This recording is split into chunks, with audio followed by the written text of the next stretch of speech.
ನಮಸ್ಕಾರ ಸ್ನೇಹಿತರೆ. ಜಿಂಬಾಬ್ವೆ ವಿರುದ್ಧ ಭಾರತ ತಂಡವು ಮೊದಲ ಟಿ20 ಪಂದ್ಯವನ್ನ ಸೋತ ಬಳಿಕ ಕೋಪಗೊಂಡರು ಎಂಎಸ್ ಧೋನಿ.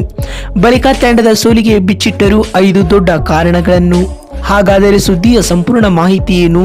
ಅಷ್ಟಕ್ಕೂ ಭಾರತ ತಂಡವು ಮೊದಲ ಟಿ20 ಪಂದ್ಯವನ್ನ ಸೋತ ಬಳಿಕ ಧೋನಿ ಹೇಳಿದ್ದೇನು ಗೊತ್ತಾ? ಹೀಗೆ ಇದರೆಲ್ಲದರ ಬಗ್ಗೆ ಇವತ್ತಿನ ಈ ಒಂದು ವಿಡಿಯೋದಲ್ಲಿ ತಿಳಿಸ್ಕೊಡ್ತಾ ಹೋಗ್ತೀನಿ. ಹೀಗಾಗಿ ದಯವಿಟ್ಟು ಈ ವಿಡಿಯೋವನ್ನ ಕೊನೆವರೆಗೂ ನೋಡಿ ಸ್ನೇಹಿತರೆ.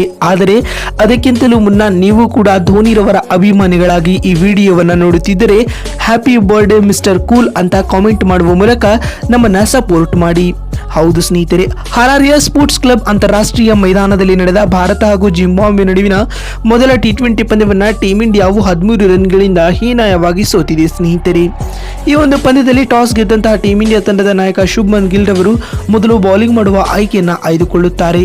ಅದರಂತೆ ಮೊದಲು ಬ್ಯಾಟಿಂಗ್ ಮಾಡಿದ ಜಿಂಬಾಬ್ವೆ ತಂಡವು ನಿಗದಿತ 20 ಓವರ್ಗಳಲ್ಲಿ 9 ವಿಕೆಟ್ ಕಳೆದುಕೊಂಡು 115 ರನ್ ಕಲೆ ಹಾಕಿತು ಸ್ನೇಹಿತರೆ. ಮತ್ತು ಭಾರತ ತಂಡದ ಪರ ಬೌಲಿಂಗ್ ನಲ್ಲಿ ರವಿ ಬಿಷ್ಣೋಯ್ 4 ಓವರ್ ಬೌಲಿಂಗ್ ಮಾಡಿ 4 ವಿಕೆಟ್ ಕಬಳಿಸಿ ಮಿಂಚಿದರು. 116 ರನ್ಗಳ ಸುಲಭ ಗುರಿಯನ್ನ ಬೆನ್ನಟ್ಟಿದಂತಹ ಟೀಂ ಇಂಡಿಯಾವು 19.5 ಓವರ್ಗಳಲ್ಲಿ 102 ರನ್ ಕಲೆ ಹಾಕಿ ಸರ್ವಪತನ ಕಂಡಿತು. ಭಾರತ ತಂಡದ ಪರ ಬ್ಯಾಟಿಂಗ್ ನಲ್ಲಿ ಶುಭ್ಮನ್ ಗಿಲ್ 31 ರನ್ ಬಾರಿಸಿ ಗರಿಷ್ಠ ಸ್ಕೋರರ್ ಎನಿಸಿಕೊಂಡರು.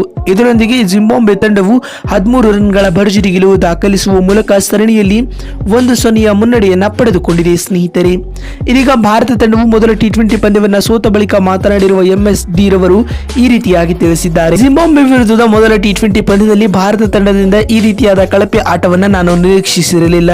ಟೀಂ ಇಂಡಿಯಾವು ಇಂದಿನ ಪಂದ್ಯದಲ್ಲಿ ಅತ್ಯಂತ ಕಳಪೆ ಪ್ರದರ್ಶನವನ್ನ ತೋರಿದೆ. ಪರಿಣಾಮವಾಗಿ ಅವರು ಪಂದ್ಯವನ್ನ ಸೋಲಬೇಕಾಯಿತು ಎಂದು ಧೋನಿ ಹೇಳಿದ್ದಾರೆ. ಮತ್ತು 5 ಕಾರಣಗಳನ್ನು ನೀಡುವ ಮೂಲಕ ಮೊದಲನೆಯದಾಗಿ ಟಾಸ್ ಗೆದ್ದ ಬಳಿಕ ಭಾರತ ಮೊದಲು ಬ್ಯಾಟಿಂಗ್ ಮಾಡಬೇಕಾಗಿತ್ತು ಎಂದು ಹೇಳಿದ್ದಾರೆ. ಹೌದು ಸ್ನೇಹಿತರೆ, ಇಂದಿನ ಪಂದ್ಯದಲ್ಲಿ ಟೀಂ ಇಂಡಿಯಾವು ಟಾಸ್ ಗೆದ್ದಿತ್ತು. ಆದರೂ ಕೂಡ ಶುಭ್ಮನ್ ಗಿಲ್ ಬೌಲಿಂಗ್ ಮಾಡುವ ಆಯ್ಕೆಯನ್ನ ಆಯ್ದುಕೊಂಡರು. ಇದು ತಂಡದ ಸೋಲಿಗೆ ಕಾರಣವಾಯಿತು ಎಂದು ಧೋನಿ ತಿಳಿಸಿದ್ದಾರೆ.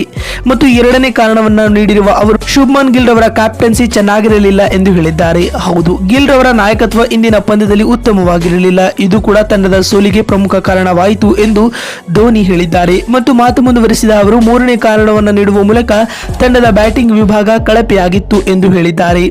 ಟಾರ್ಗೆಟ್ ಚೇಸ್ ಮಾಡುವ ವೇಳೆ 116 ಎನ್ನುವುದು ಸುಲಭದ ಟಾರ್ಗೆಟ್ ಆಗಿತ್ತು. ಆದರೂ ಕೂಡ ನಮ್ಮ ಬ್ಯಾಟ್ಸ್ಮನ್ಗಳು ನಿರೀಕ್ಷಿತ ಆಟವನ್ನ ಆಡಲಾಗದೆ ಪಂದ್ಯವನ್ನ ಕೈ ಚೆಲ್ಲಿದರು ಎಂದು ಧೋನಿ ಹೇಳಿದ್ದಾರೆ.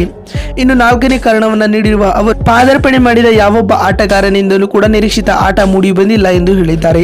ಹೌದು ಸ್ನೇಹಿತರೆ, ಇಂದಿನ ಪಂದ್ಯದಲ್ಲಿ ಬರೋಬ್ಬರಿ 3 ಆಟಗಾರರು ಡೆಬ್ಯೂ ಮಾಡಿದ್ದರು. ಅಭಿಷೇಕ್ ಶರ್ಮಾ, ರಿಯಾನ್ ಪರಾಗ್ ಸೇರಿದಂತೆ ಕೆಲ ಆಟಗಾರರು ಪಾದಾರ್ಪಣೆ ಮಾಡಿದರೂ ಕೂಡ ಇಂದಿನ ಪಂದ್ಯದಲ್ಲಿ ಉತ್ತಮವಾದ ಆಟವನ್ನ ಆಡಿಲ್ಲ. ಇದು ಕೂಡ ತಂಡದ ಸೋಲಿಗೆ ಕಾರಣವಾಯಿತು ಎಂದು ಧೋನಿ ಹೇಳಿದ್ದಾರೆ. ಇನ್ನು 5ನೇ ಕಾರಣವನ್ನ ನೀಡಿರುವ ಅವರು ಕೊಹ್ಲಿ, ರೋಹಿತ್ ಇಲ್ಲದೆ ಇರುವುದು ತಂಡದ ಸೋಲಿಗೆ ದೊಡ್ಡ ಕಾರಣವಾಯಿತು ಎಂದು ಹೇಳಿದ್ದಾರೆ. ಸ್ನೇಹಿತರೆ, ನೋಡಿದ್ರಲ್ಲ ಬಂಧುಗಳೇ, ಜಿಂಬಾಬ್ವೆ ವಿರುದ್ಧ ಭಾರತ ತಂಡವು ಮೊದಲ ಟಿ20 ಪಂದ್ಯವನ್ನ ಸೋತ ಬಳಿಕ ಟೀಂ ಇಂಡಿಯಾದ ಸೋಲಿಗೆ ಧೋನಿ ನೀಡಿರುವ 5 ಕಾರಣಗಳು ಯಾವುವು ಅಂತ ತಿಳಿಸಿಕೊಡುವ ನಮ್ಮ ಈ ಪ್ರಯತ್ನ ನಿಮಗೆ ಇಷ್ಟವಾಗಿದ್ದಲ್ಲಿ ತಪ್ಪದೇ ಈ ಕೂಡಲೇ ಈ ವಿಡಿಯೋಗೊಂದು ಲೈಕ್ ಮಾಡಿ. ಮತ್ತೊಂದು ವಿಡಿಯೋದಲ್ಲಿ ಸಿಗ್ತೀನಿ. ಅಲ್ಲಿವರೆಗೂ ನಮಸ್ಕಾರ, ಧನ್ಯವಾದಗಳು ಸ್ನೇಹಿತರೆ.